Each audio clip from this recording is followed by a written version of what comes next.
এদিকে রাতে round of 16-এর অন্য ম্যাচে নামছে ইউরোপিয়ান আন্ডারডগ সুইজারল্যান্ড ও ল্যাটিন ডার্ক হর্স কলম্বিয়া।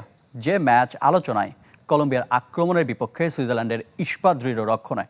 কানাডার ভ্যাঙ্কুভারে রাত 2টায় মুখোমুখি হবে দু দল।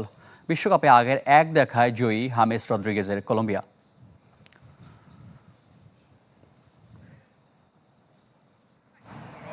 ইউরোপের শৃঙ্খলা নাকি লাতিন আগ্রাসন, সুইজারল্যান্ড কলম্বিয়া দ্বৈরথ দিচ্ছে সে জমজমাট লড়াইয়ের আভাস। নিজেদের ইতিহাসে একবার করে বিশ্বকাপের কোয়ার্টার ফাইনালে খেলা দু দলের জন্য যে ম্যাচ নতুন ইতিহাস গড়ার সুযোগ। দুর্দান্ত সব ফিচার নিয়ে এলো ক্যাপ্টেন ভিক্টর বাইক। এতে রয়েছে শক্তিশালী রিচার্জেবল ব্যাটারি, ব্লুটুথ এবং exciting music. Captain Victor bike, আনন্দে বাড়ুক শৈশব।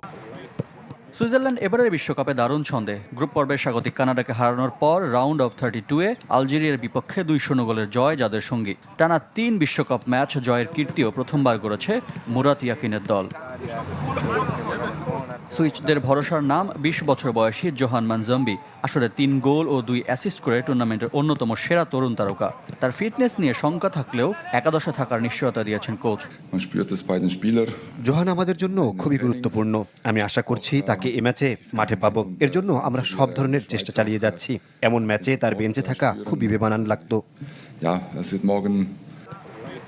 শঙ্কা ছিল রুবেন ভার্গাস ও জিব্রিল শকে নিয়েও। তাদের ব্যাপারেও সুসংবাদ দিয়েছেন কোচ। অন্যদিকে নকআউটে ঘানাকে 1-0 গোলে হারিয়ে শেষ 16-তে এসেছে কলম্বিয়া। স্কোরলাইন ছোট হলেও আক্রমণে তারা ছিল অনেক বেশি ধারালো। শেষ 3 ম্যাচের প্রতিটিতে প্রতিপক্ষ গোলমুখে আক্রমণের পসরা সাজিয়েছিল লস ক্যাফেতেরোস। ম্যাচ প্রতি 20টির বেশি শট নেস্তর লরেঞ্জোর দলের সক্ষমতার প্রমাণ। লুইস দিয়াজ, হামেস রদ্রিগেজ, জন আরিয়াসদের নিয়ে গড়া আক্রমণ ভাগ যে কোনো মুহূর্তে ম্যাচের চেহারা বদলে দিতে পারে। আসর জুড়ে রক্ষণেও দুর্দান্ত কলম্বিয়া। টানা 3 ম্যাচে ক্লিন শিটের পাশাপাশি আসরে কেবল 1 গোল হজম করেছে লুইস দিয়াজরা।